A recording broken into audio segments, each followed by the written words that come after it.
There are two rulebooks in America, and you are not allowed to read the second one. There's the one for everyone, the dog-eared paperback version that they hand out in civics class.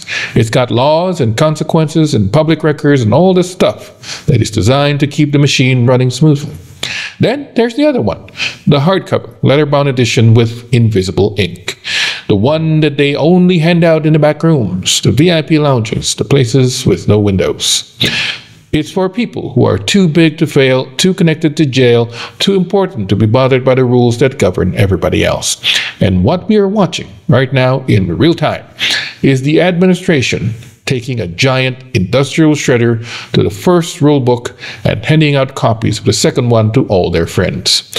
This isn't just a political scandal. It's a season finale of a reality show itself. And the writers have clearly just started drinking heavily and throwing darts at a wall of bad ideas. And it's hitting a lot of them. So, it starts, as it often does, with a story so profoundly, artistically corrupt, it feels like a Banksy installation come to life. Ghislaine Maxwell, convicted child sex trafficker, co-conspirator in the most monstrous sexual predation network in modern history. She was sitting in FCI Tallahassee, a low-security federal prison. Not exactly a gulag, but hey, it's got fences and guards, and it's, prison. But then something happens. There's a quiet little shuffling of papers somewhere deep in the bureaucracy, and poof, she's suddenly gone and reappears in Texas at a place called Federal Prison Camp Bryan, FPC Bryan. Now, I need you to understand what prison camp means in the federal system. Purge the image of a chain gang from your mind. It's not a prison. It's more like a campus. It's the bougie, sun-drenched, minimum security summer camp for the felonious elite. They call it Club Fed. It's where they sent Elizabeth Holmes. Remember that girl? The Theranos lady. She was sent there to contemplate her crimes while, I assume, working on her gluten-free sourdough starter. It's where they send people who committed artisanal wire fraud. We're talking about dormitory-style housing, minimum perimeter security, and you can literally go on Google Earth and look at this place. The fence looks like something you'd put around a suburban middle school to stop kids from chasing a soccer ball into the street. The front gate looks like the entrance to a slightly down-market golf club, and this isn't a place for punishment. It's a place to network with other rich criminals before you get out and write your memoir. And here's the kicker. The Bureau of Prisons Policy, the actual written down rules, has a thing called a public safety factor. It's a label they slap on inmates who are considered a particular danger, like, for instance, convicted sex offenders or trafficked minors, those kind of people. That designation explicitly requires these people to be housed in at least a low-security facility, like the one where she was already in before they moved her. So, to get her into a minimum security camp like FPC Bryan, you need a special formal waiver from the head honcho at the Designation and Census Computation Center. It's a huge deal, big deal. And has that waiver ever been made public? Has anyone seen it? Of course not. It just disappears into the ether. She just gets a pass.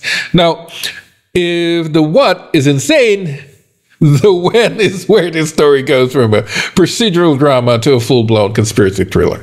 This move happens days after Maxwell had a 9-hour, 2-day meeting.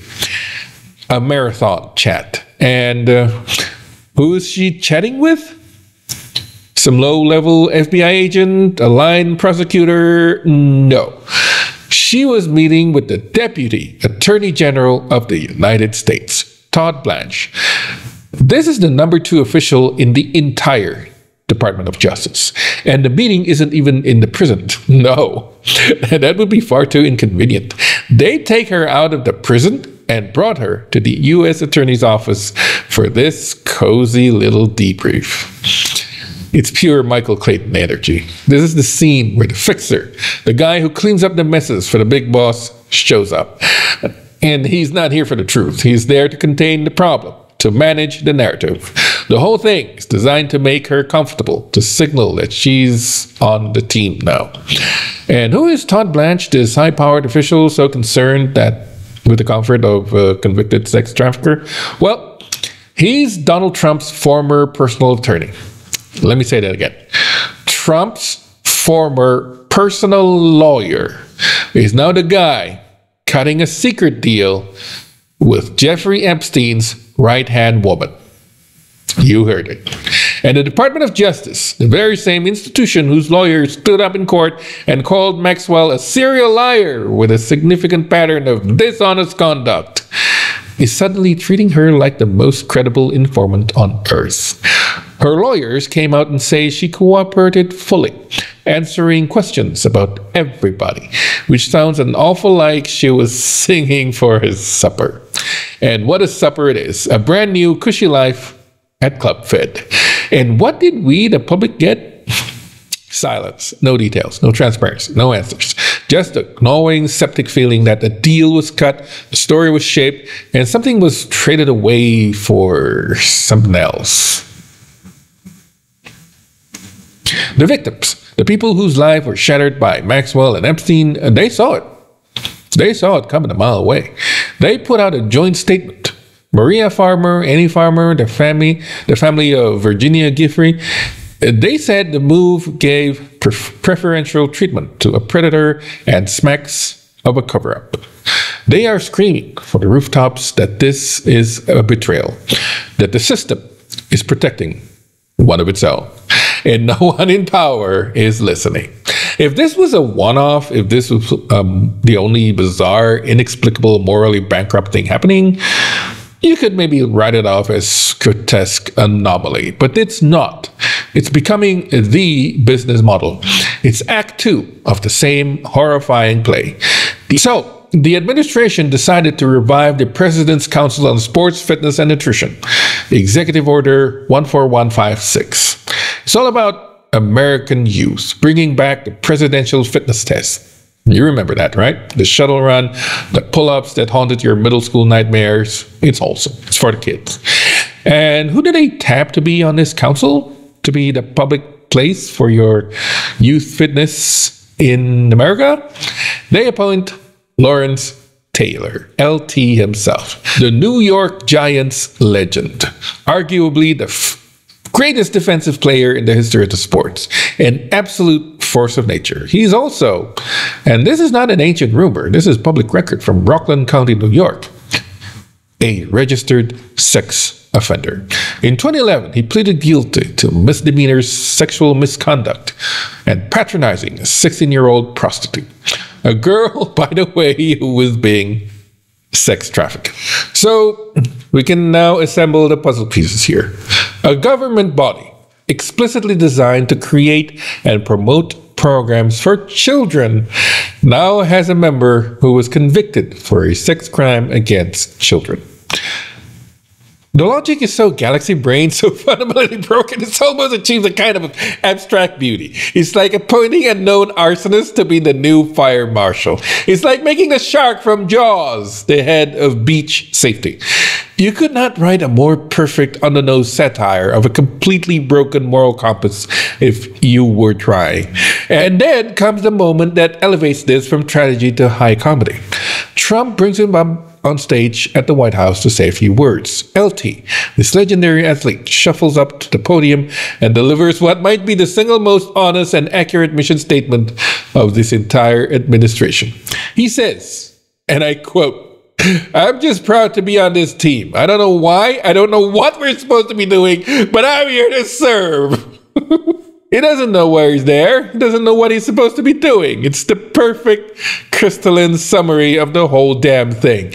An NPC who just spawned in the White House press room with no script and no objective. It's pure, unadulterated, what the hell is happening energy beamed directly into the national consciousness. And the defenses you hear from the sycophants are even crazier. Oh, it was 14 years ago. It's ancient history. Trump is a busy man. How could he possibly know? How could he know about... It's a public sex offender registry. It's not state secrets.